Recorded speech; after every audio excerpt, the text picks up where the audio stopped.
नमस्कार, आप देख रहे हैं मनी सेंट्रल और मैं हूं आपके साथ विशाल शर्मा। अमेरिका ने दुनिया के सबसे बड़े तेल भंडार वाले देश वेनेजुएला पर सैन्य कार्रवाई करते हुए वहां के राष्ट्रपति निकोलस मादुरो को गिरफ्तार कर लिया। इसके बाद अब अमेरिका वेनेजुएला के तेल भंडारों को अपने हाथ में ले सकता है। लेकिन अमेरिका की सैन्य कार्रवाई के बाद ग्लोबल इकोनॉमी में क्या फिर से उथल पुथल का दौर शुरू हो जाएगा? वेनेजुएला के पीछे हाथ धोकर क्यों पड़े हैं ट्रंप? इसके अलावा कौन चलाएगा वेनेजुएला को? सारे सवालों का जवाब ढूंढने की कोशिश करेंगे आज के मनी सेंट्रल में। पूरी चर्चा में शामिल होने के लिए हमारे साथ मौजूद हैं हमारे सहयोगी और वरिष्ठ आर्थिक पत्रकार प्रवीण शर्मा सर, आपका मनी सेंट्रल में बहुत स्वागत है। धन्यवाद विशाल। 8वें वेतन आयोग पर सबसे बड़ा अपडेट आया है। नए साल के मौके पर असम के सरकारी कर्मचारी और पेंशन भोगियों के लिए बड़ी खुशखबरी जो है सामने आई है। क्या कहा वहां के सीएम हेमंत बिस्वा शर्मा ने, इसकी करेंगे पड़ताल। इसके अलावा चर्चा करेंगे देश के टेलीकॉम सेक्टर की। खबरें आ रही हैं कि देश में मोबाइल यूजर्स जो है बड़ी संख्या में अपना नंबर एक कंपनी से दूसरी कंपनी में पोर्ट करवा रहे हैं, यानी सब्सक्राइबर चर्निंग हो रही है। कितने लोग जो है नंबर बदल रहे हैं, क्यों लोग नंबर बार बार बदलना चाह रहे हैं, आसान भाषा में इसको भी डिकोड करने की कोशिश करेंगे। और अंतिम में चर्चा करेंगे वेनेजुएला पर अमेरिकी एक्शन की और इसके रिपरकशंस की। तो चलिए बिना देर किए फटाफट करते हैं मनी सेंट्रल की शुरुआत।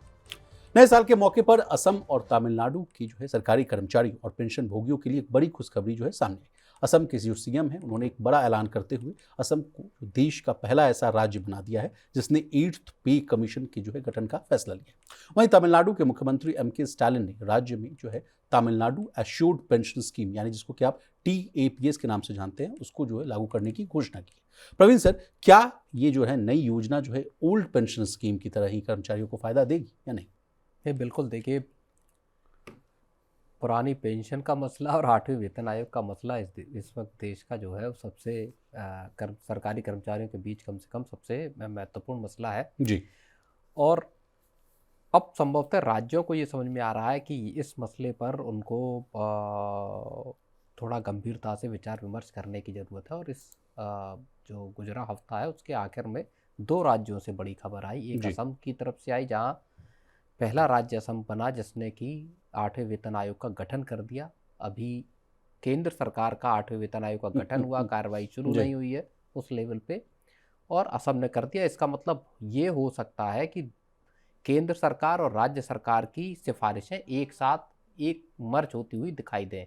जो केंद्र की सिफारिशें हैं उन्हीं को राज्य जस का तस लागू करके, ये हो सकता है कि संभवतः पहला जो राज्य बने जो सबसे जल्दी इम्प्लीमेंट कर पाए 8वें वेतन आयोग की।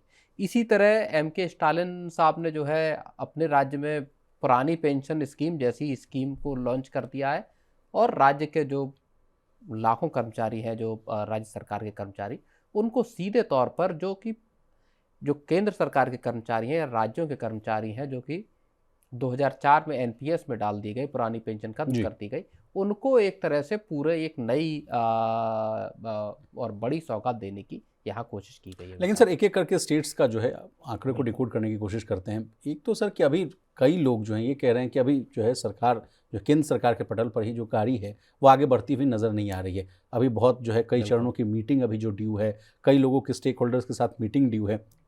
ऐसे में लोग कह रहे हैं कि पहले तो केंद्र सरकार वाला जो बात है वो पहले आगे बढ़े, स्टेट्स तो और कैसे कई जो है राज्य सर हूबहू चीज़ों को इम्प्लीमेंट भी करा लेते हैं। तो गाड़ी जो है सबसे पहले मुझे लगता है कि यहाँ चलनी चाहिए। केंद्र सरकार केंद्र पे चलनी चाहिए, और 18 महीने का तो टाइम केंद्र ने ही दिया है वेतन आयोग को। अब मान लीजिए असम ने जिस तरह से वेतन आयोग का गठन किया है, तो क्या जो केंद्र सरकार की सिफारिशें आएंगी या जो मंजूर होंगी उनको तुरंत लागू करने के पर्पज से किया गया है, या 8वां वेतन आयोग सेपरेटली असम का आएगा जो अपनी अनुशंसाएं देगा, जो अपनी सिफारिशें देगा, और उसके बाद सरकार उनको पारित करेगी। तो केंद्र और राज्य की जो सिफारिशें हैं या जो दोनों की स्कीम है वो अलग अलग साबित हो सकती हैं जी। तो ये एक बड़ा प्रश्न है। क्या इसके साथ ही एक सवाल ये भी पैदा होता, असम तो भाजपा शासित राज्य है, जो दूसरे राज्य हैं जो नॉन बीजेपी गवर्नमेंट स्टेट्स हैं, जैसे हिमाचल हो गया या और दूसरे जो स्टेट्स हैं, वहाँ भी क्या सरकारें, मान लीजिए वेस्ट बंगाल हो गया, वहाँ पे भी सरकारें क्या अपने स्तर पे राज्य कर्मचारियों को खुश करने के लिए अपने लेवल पे वेतन आयोगों का गठन कर सकती हैं क्या? जी, तो मतलब आप कहना चाहते हैं कि तमाम राज्यों पर अब जो है दबाव बढ़ता हुआ नजर आएगा, चाहे जो राज्य में जहां इलेक्शंस नज़दीक हों सर, वहां भी इसको एक चुनावी मुद्दा के तौर पे भी जो है इस्तेमाल किया जा सकता है। बिल्कुल, और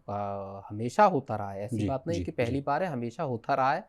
लेकिन एक सवाल और एक समस्या है जो हम अभी कुछ दिन पहले भी डिस्कस कर रहे थे कि जो राज्यों की स्थिति है वो ऑलरेडी जो पेंशन और आपके सैलरी हो गया और उसके अलावा जो जी रेवड़ियों की स्कीमें हो गई, उनको चुकाने में, कर्जों का ब्याज चुकाने में ही ज़्यादा पैसा, 80% तक पैसा वहाँ खर्च हो जाता है। जी तो क्या राज्यों के पास अभी इतना, जब ऑलरेडी पैसा इतना आपका बजट का यहाँ चला जाता है, क्या आपको, आपके पास अतिरिक्त पैसा कहाँ से आएगा, आप अगर बड़ा खर्च अगर और पेंशन या सैलरी पर करना चाहते हैं तो? जी जी सर। तो अब जिस तरह से सर तमिलनाडु का भी जिक्र कर लेते हैं, कुछ बिल्कुल। जो फायदे हैं नई पेंशन योजना के, वो हम अपने व्यूअर्स को बताने की कोशिश करते हैं। देखिए, कहा जा रहा है कि रिटायरमेंट के बाद कर्मचारियों को जो है अंतिम वेतन का जो है 50% पेंशन के रूप में मिलेगा। कर्मचारी जो है अपने वेतन का 10% जो है पेंशन फंड में जमा करेंगे, बाकी कुछ जो है जरूरी योगदान जो है, यानी जो कंट्रीब्यूशन है, पूरी तरह जो है राज्य सरकार देगी। हर 6 महीने में जो है इन्फ्लेशन इंडेक्सेशन वाली जो बात है, महंगाई भत्ता,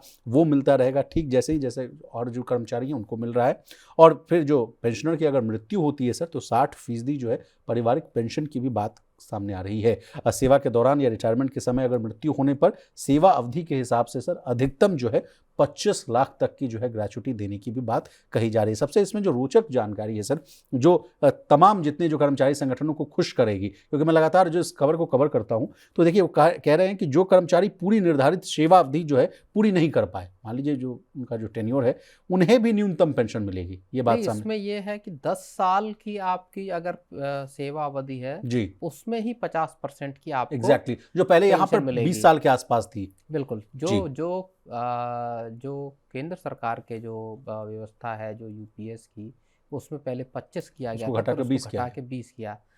तो यहाँ अगर 10 साल की सर्विस पे अगर 50% पेंशन देने का प्रावधान है, तो जाहिर तौर पे कर्मचारियों के लिए ये लास्ट टर्म सैलरी का 50% अगर मिलता है, तो ये एक बड़ा फैक्टर साबित हो सकता है। जी जी और मैं एक इसके इतर अगर लार्जर पर्सपेक्टिव को देखूं, तो मुझे लगता है आने वाले वक्त में, अगले कुछ सालों में, सैलरी और पेंशन दोनों को लेके केंद्र और राज्य दोनों के स्तर पर चीज़ें ज़्यादा बड़ी होती हुई दिखाई दे सकती हैं जी, विशाल। बहुत प्रोएक्टिवली जो है तमाम राज्य बिल्कुल। सरकारें भी एक्टिव रूप से जो है काम करते हुए दिख रही हैं। देखिए ना, बिल्कुल। बजट बजट को लेकर भी, चाहे बुजुर्ग हों, 70 साल की उम्र वाले हों, या बाकी का जो तबका हो, या ईपीएस 95 का मसला आप देख लीजिए, उसमें भी 7,500 रुपये की पेंशन की मांग कर रहे हैं। और जो 70 साल की उम्र के लोग हैं, उनको भी एक 7,500 9,000 रुपये तक की पेंशन देने की बात कही जा रही है, उसकी मांग की जा रही है। जी अभी लगभग 3.5, अगर केंद्र की और राज्यों की अगर आप सब मिला लें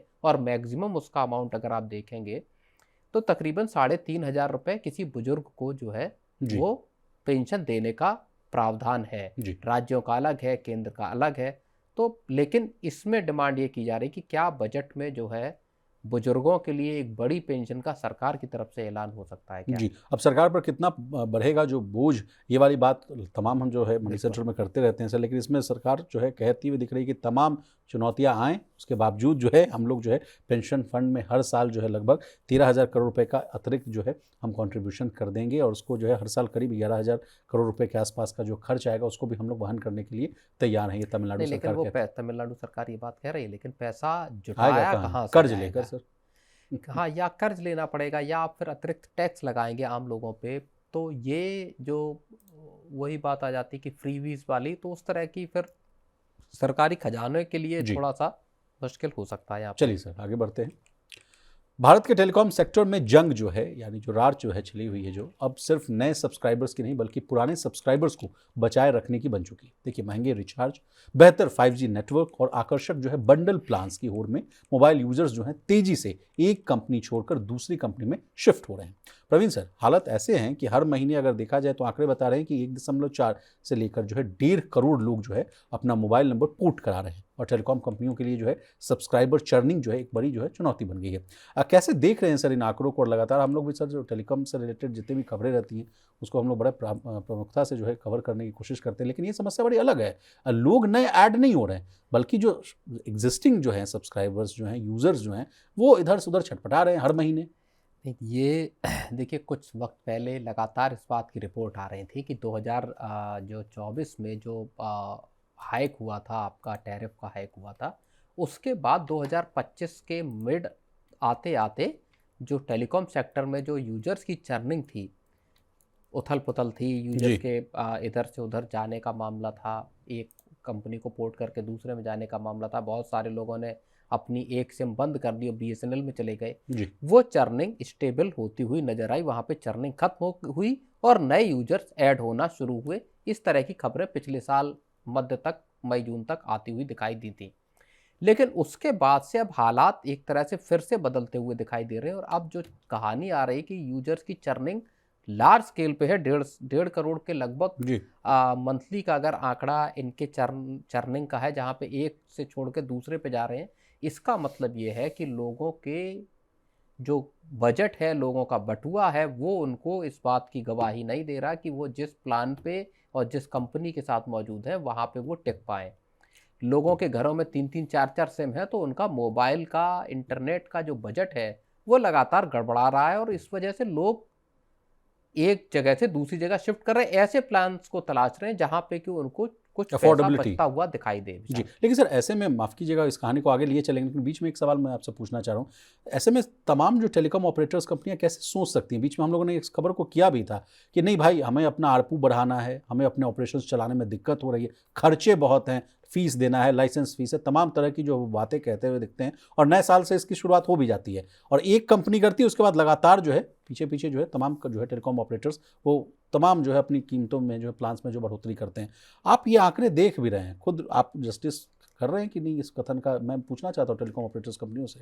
नहीं, बात सही है, आरपू बढ़ाने का की जद्दोजहद कंपनियों में है और जो 300 आरपू ले जाने का एक जो जिसको लेके कहा जाता है कि यही कारगर व्यवस्था है जहाँ पे कि आप ठीक ढंग से कारोबार कर सकते हैं, तो उसकी तरफ कंपनियां अग्रसर हैं और उसमें माना ये जा रहा है कि इस साल मार्च अप्रैल तक किराए बढ़ने लगभग तय माने जा रहे हैं। जियो का आईपीओ आना उससे पहले माना जा रहा है कि एक रेट हाइक होगा, एक किराए बढ़ाने की कोशिश होगी टेलीकॉम कंपनियों की तरफ से। लेकिन अगर अभी ही इतना चर्निंग या यूजर्स में इतनी खलबली दिखाई दे रही है तो ये किराए बढ़ाने का नतीजा क्या होगा? और जो ये चर्निंग दिखाई दे रही है इसके पीछे भी एक जो वजह है वो ये है कि हाल में जो सबसे लोएस्ट प्लान है उन्हीं उनको को हटा दरअसल दिया। महंगा कर दिया है। एग्जैक्टली सबसे सर। छोटा जो प्लान है उसी को महंगा कर दिया है, उसको बड़े प्लान पे ले गए। तो वहां से फिर लोगों में अब एक वो है कि जहां ठीक मिले, सस्ता मिले, क्या वहां जा सकते हैं। 2-3 आंकड़े हैं सर, उनको मैं चाहता हूं कि बिल्कुल मैं पढ़ दूं कि देखिए ये जो मामला है ये जुलाई 2025 से लगातार यही ट्रेंड बना हुआ है, बिल्कुल। मतलब पोर्टेबिलिटी का जो मामला है। और नवंबर 2025 तक कुल जो है 123 करोड़ से ज़्यादा पोर्टिंग रिक्वेस्ट हो चुकी हैं सर पूरी बार। अब समझ जाइए 160 करोड़ के आसपास का है जो हमारे पास नंबर्स आते रहते हैं। अब अच्छा तादाद है सर, लेकिन उसका आउट ऑफ देखिए 123 करोड़ से ज़्यादा पोर्टिंग रिक्वेस्ट है। मतलब लोग नई सिम तो नहीं खरीद रहे हैं, आंकड़ों को अगर समझें तो एक कंपनी छोड़कर दूसरी में जा रहे हैं। लेकिन सबसे बड़ा बात आपने जो कहा कि अच्छा वैल्यू फॉर मनी जो प्लान वो खोज रहे हैं, लेकिन एक नेटवर्क को लेकर समस्या भी रहती है सर। बिल्कुल। घर में है और 5G कहने को तो है कि 5G यूज़ कर रहे हैं, लेकिन घर में ही आपको बफर होने को मिल रहा है। अगर आप मेट्रो में जा रहे हैं वहाँ आपको बफरिंग हो रहा है। और आज सुबह ही मैंने एक रिपोर्ट पढ़ा था कि ट्राई के जो चेयरमैन है उनके साथ एक खास इंटरव्यू हुआ, उसमें भी वो उन दिक्कतों को मानते हुए दिख रहे हैं कि नहीं भाई ये दिक्कत है, 5G कहने के लिए 4G हम लोग यूज़ करें, लेकिन बफरिंग तो अभी भी हो रही है सर। नहीं, एक तो चैलेंज न केवल इंटरनेट की, मतलब जी। जो डेटा है उसमें इश्यूज आ रहे हैं। आप 5G ऑफर कर रहे हैं लेकिन वो उस तरह की स्पीड नहीं मिल रही। दूसरी, कॉलिंग की क्वालिटी भी खराब हो रही है, कॉल ड्रॉप होना, आवाज़ ना आना, इस तरह की जो कॉलिंग रिलेटेड, जो वॉइस रिलेटेड जो इश्यूज हैं वो भी लगातार, नेटवर्क का ना होना आपका, ये सब समस्याएं भी बदस्तूर जारी हैं। इतना सारा नेटवर्क अपग्रेडेशन कंपनी के द्वारा किया गया, इसके बावजूद भी इतना ज़्यादा पैसा देने के भी बावजूद सर, ये भी बात मैं बोलना चाहूँगा। लेकिन बिल्कुल। सर एक और बात डेटा है, सबसे ज़्यादा जो पोर्टिंग कहाँ हो रही है ये भी एक डेटा है सर। उत्तर प्रदेश इस लिस्ट में जो है टॉप पर है। अगर पूर्वी और पश्चिमी उत्तर प्रदेश को देखा जाए सर तो कुल मिलाकर देखा जाए 33 लाख लोगों ने जो है पोर्टिंग की है। मध्य प्रदेश दूसरे नंबर पर 14 लाख, बिहार 13 लाख। ये आंकड़े जो है लगभग जो निकाल कर इस रिपोर्ट में बताए गए हैं। अब किस कंपनी को सबसे ज़्यादा नुकसान होता हुआ दिख रहा है सर? फिर से इस कहानी में VI को लाना चाहूँगा। VI को सबसे ज़्यादा झटका लग रहा है सर।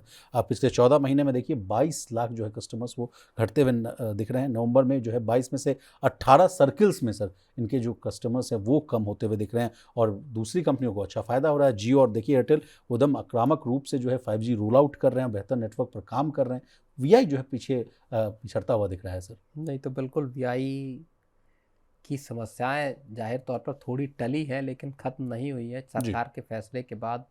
क्योंकि पूरा का पूरा बकाया देना है और पूरा अपना जो 5G है, 4G है, उसमें सर्विस क्वालिटी को भी बेहतर करना, उसको एक्सपेंशन भी उसका करना है।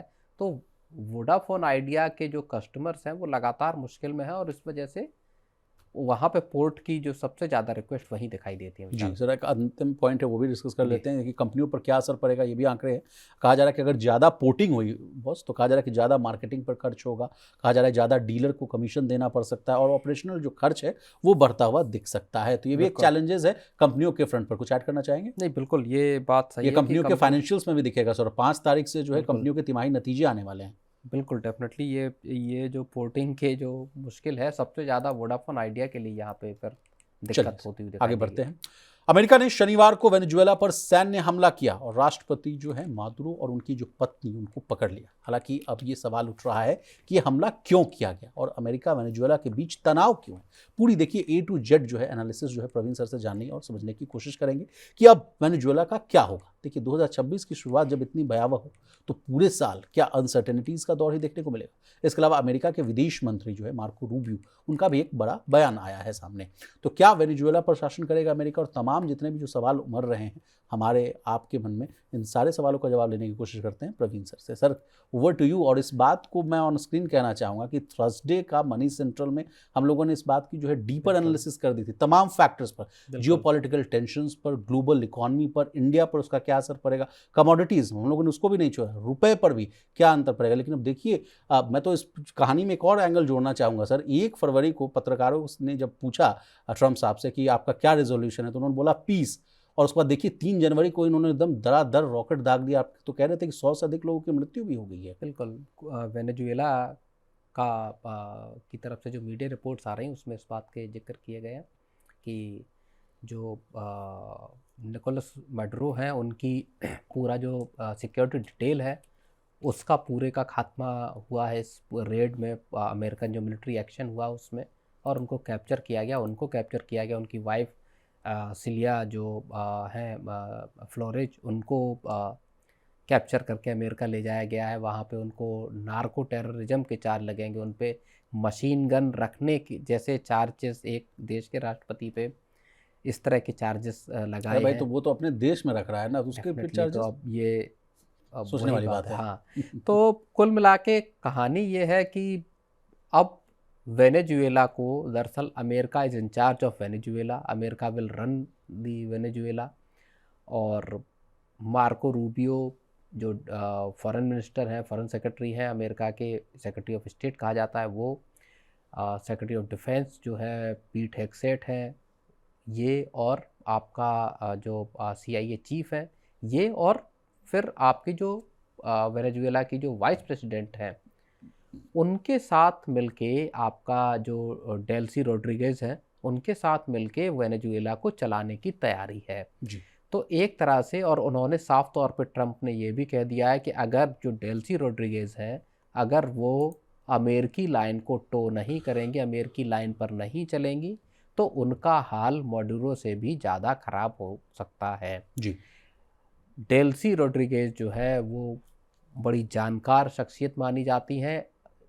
वेनेजुएला की इकोनॉमी को उबारने वाले रोल में उनको देखा जाता है, ऑयल मिनिस्टर जो है की भूमिका में। और अमेरिका इसीलिए चाहता है कि वो इस पद पे रहें, ताकि वेनेजुएला से जो में एक तो एनार्की न पैदा हो, अमेरिका को बूट्स ऑन ग्राउंड न करना पड़े, अपने सैनिक न उतारने पड़े, और रिमोटली एक पपेट गवर्नमेंट की तरह से वेनेजुएला को चलाया जा सके और ऑयल रिजर्व पर पूरी तरह से कब्जा रखा जा सके। जी। विचार अब सर एक एक करके मैं आपसे सवाल पूछता जाऊंगा। क्या ये कहानी सिर्फ तेल से जुड़ी हुई है या ड्रग्स वाला भी मामला है, उससे भी कहानी को जोड़कर देखा जाए? और तेल की बात जो हो रही है सर, तो इसके पीछे मेरे आंकड़े मैं एक पेश कर रहा हूँ कि देखिए दुनिया के 10 सबसे बड़े अगर तेल भंडार वाले अगर देश की सूची में निकाल रहा था, तो आउट ऑफ 5 अगर देखें तो Venezuela tops the list. Venezuela 303 billion barrel जो है तेल भंडार है, ओपेक सदस्य भी है सर। सऊदी अरेबिया के पास 267, ईरान के पास 209, कनाडा 163 और इराक 145। तो क्या यही एक सबसे बड़ी वजह है कि 303 बिलियन बैरल तेल है, इसीलिए चलो उसको कैप्चर कर लेते हैं? नहीं, बिल्कुल। देखिए, वेनेजुएला के पास जो ऑयल रिजर्व है वो अकेला सऊदी अरब और अमेरिका दोनों के मिला लीजिए, यानी 267 के आसपास सऊदी अरब का और ईरान का 81 बिलियन जो बैरल है उसके आसपास अमेरिका का, इन दोनों का मिला भी ले तो उससे ज़्यादा ऑयल रिजर्व वेनेजुएला के पास है। लेकिन दुनिया भर की जो क्रूड की सप्लाई है उसमें वेनेजुएला का हिस्सा सिर्फ 1% है।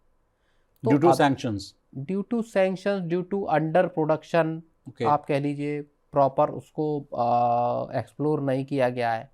अब अमेरिका के हाथ में पूरे वेनेजुएला की कमान है। अमेरिका ने अभी तक वेनेजुएलन जो शिप्स हैं, वेसल्स हैं जो तेल लेके जाते हैं, उन पे से सैंक्शन नहीं हटाए हैं।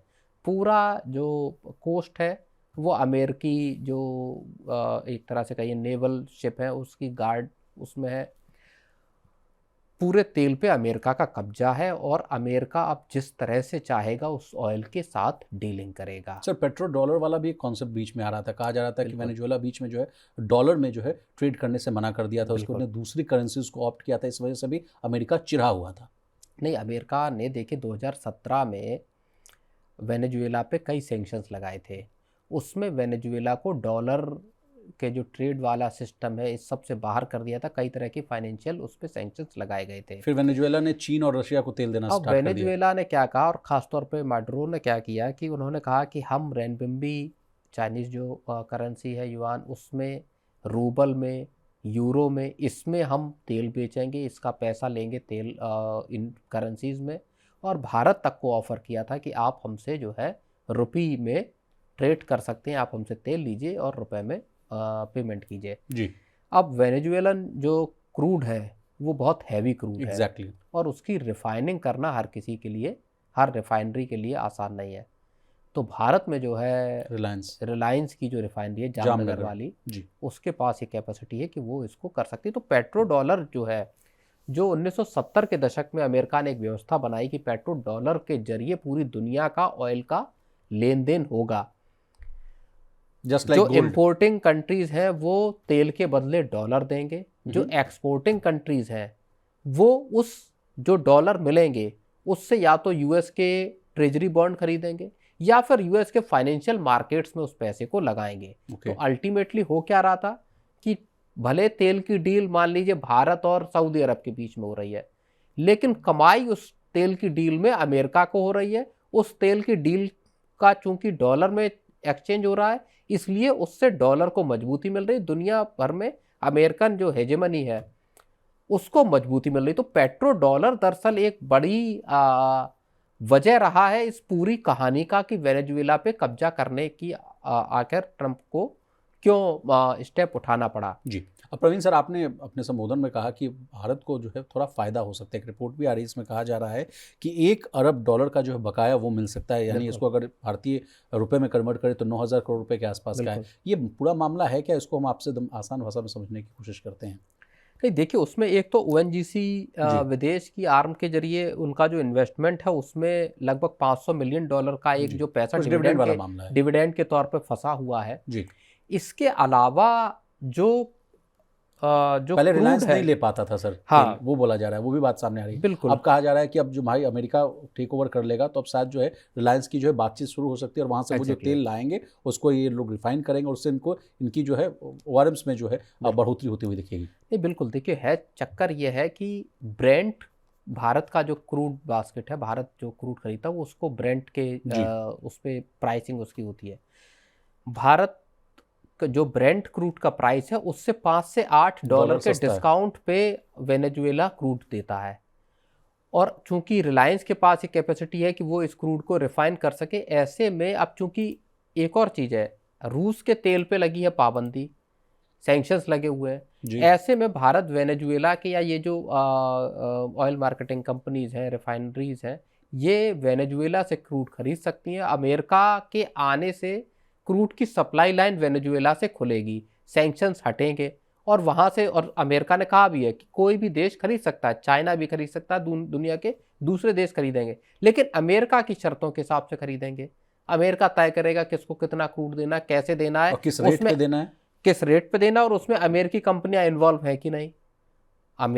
ट्रंप ने कहा कि एक्सप्लोरेशन करेंगे, जो Distribution है। एग्जिस्टिंग जो वेल है, जो कुएं हैं, रिग्स हैं, जी। उनके जरिए जो तेल का आउटपुट हो रहा है उसको बेचा कैसे जाएगा, उस पर पूरा दरअसल कंट्रोल अमेरिका का रहेगा। एग्जैक्टली। अमेरिका ने कहा कि जंग में जितना पैसा खर्च हुआ है वो सब पैसा साहब हम इनसे निकालेंगे, इसी तेल को बेच के निकालेंगे, हम बहुत अच्छा खासा पैसा बनाने जा रहे हैं, ये भी उन्होंने कहा। तो अल्टीमेट गोल जो है वो पेट्रो डॉलर, चाइना को काउंटर करना, इस सब के साथ साथ एक बड़ा गेम ये भी है कि अमेरिकन कंपनियों को फ़ायदा पहुंचाना है, ऐसे वक्त पे पहुंचाना जब अमेरिकन इकोनॉमी डिस्ट्रेस में दिखाई दे रही है, जब टैरिफ के चक्कर में बड़ा परेशानी है, जब अमेरिकन लोग महंगा सामान खरीदने के लिए मजबूर है, और जब ट्रंप की अप्रूवल रेटिंग्स बड़े निचले स्तर पे है। विशाल, चलिए सर, अगला प्रश्न आपसे ये रहेगा कि 2026 की जब शुरुआत ही ऐसी हो सर, और जब मनी सर, जब हम लोग डिस्कस कर रहे थे, उम्मीद की जा रही थी कि नए साल जो है नई उम्मीदों के साथ आता हुआ दिखेगा, जितने भी जो अनसर्टनिटीज़ के जो बादल हैं वो छटते हुए नजर आएंगे,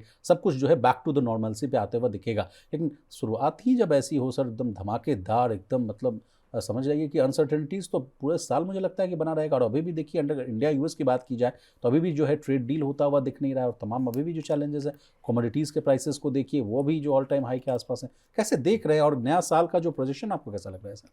नहीं, इस चीज़ को हम लोगों ने डिस्कस किया था जब साल के पहले दिन हम लोगों ने मनी सेंट्रल को डिस्कस जी। किया था, तब हमने पूरा वेनेजुएला की क्राइसिस से लेके चाइना तक की चीज़ें, जो चाइना ने ताइवान के वन चाइना पॉलिसी। एनसर्कलिंग करते हुए जो ड्रिल्स की थी, उस पर डिस्कस किया था। देखिए, 2026 मुश्किल भरा साल साबित हो सकता है, और इसके बिल्कुल शुरुआती हिंट हमको एक हफ्ते, पहले हफ्ते में ही इसके हिंट मिल गए हैं कि किस तरह का नया साल हो सकता है। अमेरिका ने, और इस बात को लेके भी बहुत सारी थ्योरीज चल रही हैं कि क्या अमेरिका ने रूस के साथ एक डील अमेरिका की हो गई कि आप यूक्रेन में आपको कंसेशन मिलेंगे, आप डोनबास को ले लीजिए, आपके सारे सैंक्शन हटेंगे, तेल आप बेचिए, बाकी सारा ओके है, लेकिन हम वेनेजुएला पे अपना कब्जा करेंगे। और रूस ने कहा कि ठीक है, आप ओके, आप अपना वहाँ कर लीजिए, यहाँ यूक्रेन वाला खेल हमारा। ओके। इधर इन दोनों का खेल हो जाएगा तो चीन कहेगा कि अब ताइवान, आपने वेनेजुएला से वहाँ के राष्ट्रपति को ही कैप्चर कर लिया, तो यहाँ तो हमारा एक्सपोर्ट खून का करके रिश्ता अपने है। यहाँ ले गए, तो यहाँ तो वो कह रहे हैं कि साहब वन चाइना पॉलिसी के अंतर्गत आता है। दुनिया के ज़्यादातर देश ताइवान को रिकॉग्निशन भी नहीं देते, तो चीन के लिए बहुत आसान क्या नहीं होगा कि वो जो ताइवान के जो राष्ट्रपति हैं उनको वहाँ से एक्स्ट्राडाइट कर ले, अपने यहाँ चीन में ले जाए, मेनलैंड में ले जाए। और अगर चीन और ताइवान की छिड़ेगी तो इधर ईरान वैसे ही परेशान है। आप देखिए, वेनेजुएला पे जो अटैक हुआ उसके बाद जो खमेनेई है, जो सर्वोच्च नेता है, उनके कई ट्वीट आए, उन्होंने कहा कि हम जो है एनिमी को घुटनों पे ला देंगे। तो क्या मिडिल ईस्ट में नई क्राइसिस छिड़ने वाली है? ईरान को उन्होंने अमेरिकी राष्ट्रपति, ईरान में प्रोटेस्ट चल रहे हैं, लार्ज स्केल पर प्रोटेस्ट चल रहे हैं, जनता वहाँ पे प्रोटेस्ट कर रही है। अमेरिका ने कह दिया कि अगर पीसफुल प्रोटेस्टर्स पे गोली चली तो अमेरिका को हस्तक्षेप करना पड़ेगा। खमेनेई ने कह दिया है कि जितने प्रोटेस्टर्स हैं इनके साथ सख्ती से निपटा जाए।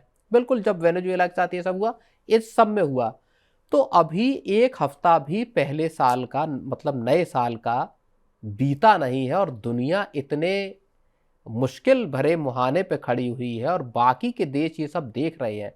क्या छोटे देश बड़े देशों के हाथों खा लिए जाएंगे, खत्म कर दिए जाएंगे? Exactly sir. दुनिया में और देश, ये देखिए, इससे दो तरह की चीजें पैदा हो रही हैं, एक भय या कंसर्न, और दूसरा अपॉर्चुनिटी। बहुत सारे देशों के लिए ये अपॉर्चुनिटी है। जैसे अमेरिका देखेगा कि क्या क्यूबा को मैं ले सकता हूँ, ग्रीनलैंड जो है, जो मिनरल रिच है, लोग उसके झंडे पे अमेरिका के झंडा बना रहे हैं कि साहब ग्रीनलैंड तो अब हमारा है, और ट्रंप कई बार बोल भी चुके हैं। मतलब ओवर एक्सपेंशनिज्म वाली जो बात सामने बिल्कुल, आती थी, एक्सपेंशनिज्म जो, बिल्कुल औपनिवेशवाद, जो कॉलोनियलिज्म है, वो अब होता हुआ नए दौर में नई तरीके का उपनिवेशवाद हम होते हुए यहाँ पे देखेंगे। और ये पूरा साल इसी सब कवायद में, इसी सब संघर्षों की भेंट भी चढ़ सकता है, क्योंकि जंगें रुकने का नाम नहीं ले रही, नई जंगें शुरू होने की स्थितियां पैदा हो रही हैं। चलिए सर, एक लास्ट सवाल आपसे पूछ लेते हैं कि मार्को रूबियो वाला जो है एक स्टेटमेंट, वो बहुत वायरल हो रहा है। आपने भी कहा था न्यूज़ रूम में कि डिस्कस करेंगे इसको। विदेश मंत्री हैं अमेरिका के, उनके तरफ से क्या बयान आया है जिनको बहुत ही गंभीरता से सोचने की बात कही जा रही है? नहीं, मार्को रूबियो, देखिए, मार्को रूबियो का एक तो आपको बैकग्राउंड समझने की ज़रूरत है। जो अमेरिकन फॉरेन मिनिस्टर है और ट्रंप के बेहद ख़ास है, उनका जो ओरिजिन है वो वेस्टर्न हेमिस्फीयर का है, यानी लैटिन अमेरिका का उनका ओरिजिन है। वो स्पेनिश भी बोल लेते हैं और वो इंग्लिश भी बोल लेते हैं। आपका जो मायामी है वहाँ पे पले बढ़े हैं, लेकिन क्यूबन मूल के एक्साइल्ड फैमिली के वो सदस्य हैं। वहाँ पे सेनेटर वगैरह रहे अमेरिका में, और उसके बाद उनको ये बड़ी जिम्मेदारी दी गई।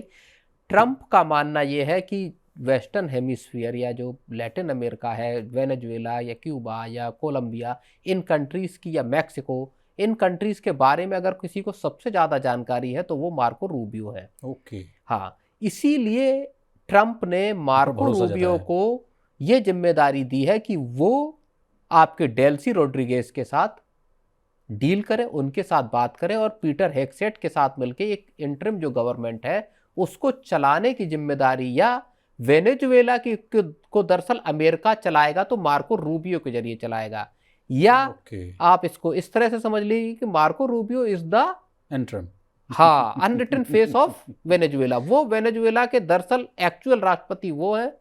बाकी जो डेल्सी रोड्रिगेज है या बाकी का एडमिनिस्ट्रेशन है वो दरअसल उनके कहे और वो बहुत एंटी कम्युनिस्ट है मार्को रूबियो। और लंबे समय तक उन्होंने क्यूबा या बाकी जो वेनेजुएला जैसे जो देशों की जो कम्युनिस्ट पॉलिसीज थी उसके अगेंस्ट उन्होंने काम किया है जी। तो इसलिए उनको